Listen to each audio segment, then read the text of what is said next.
Hey there YouTube, this is Mayank Tyagi, and in this video we will be solving this breaking the record problem from HackerRank. It is a simple problem under algorithm under implementation. So let's understand the logic what behind this problem and then solve this problem. So let's get started.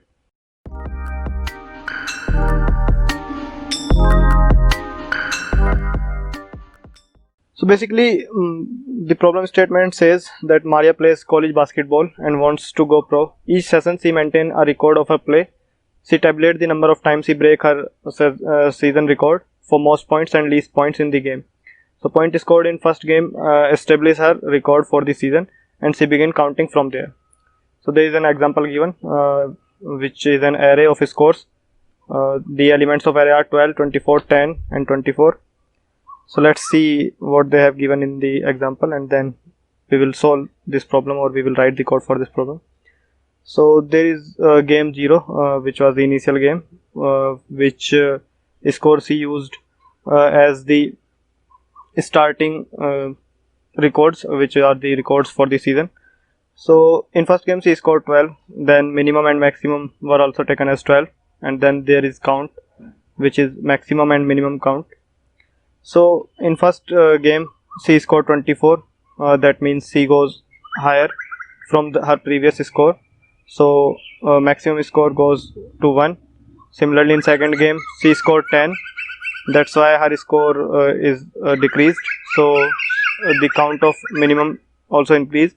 Similarly in third game, basically in fourth game actually, so in fourth game she scored 24, that means her score increased in that game also.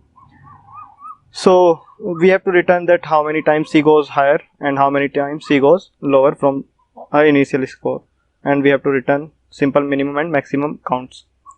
So let's write the code and then we will understand it that how that code works. So let's first declare the variables. The return type is integer array, so let's declare an array int result basically, and which will be of size 2 because one is minimum and one is maximum, one for minimum and one for maximum. Now let's take a few more variable. Int max score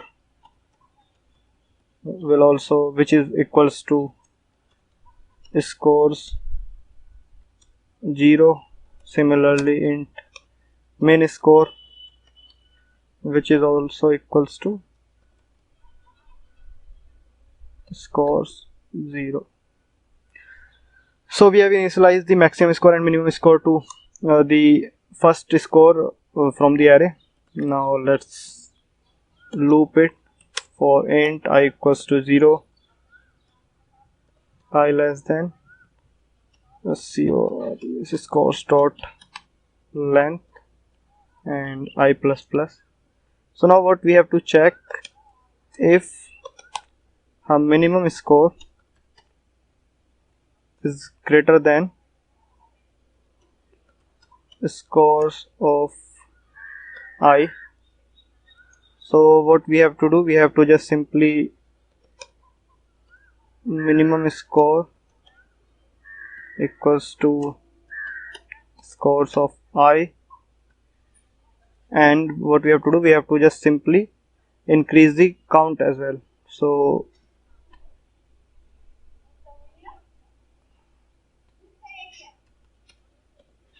a result of 0 plus plus, and similarly if max score is less than scores of I, then max score equals to scores of I and result of 1 plus plus. So let me see if higher is at first or second. So where is the output? Print to space separated integer, describe the respective number of her best highest score increased and her worst lowest score decreased. So instead of 0 we have to take 1 here and instead of 1 we have to take 0 here, and now simply we have to return the array. So what I have done here is simply I have check if the minimum score is greater than the current score. So I have CORE, okay. So what I have done, I have given the value of current score to the minimum score, and similarly for the maximum score, if maximum score is less than the current score, then the maximum score value is the current score value is given to the maximum score, and simply the result is incremented by 1. So now let's hit submit and see if we pass all the test case. Okay, so all the test case has been passed. So that's the simple code for this problem. You have to just simply check if C goes higher from minimum score, or if C goes lower from if C goes higher from maximum score, then we have to increase the count of maximum score. If C goes lower from minimum score, then we have to increase the count of minimum score, and just simply we have to return the array. So that's all for this video. Thank you for watching. Have a nice day.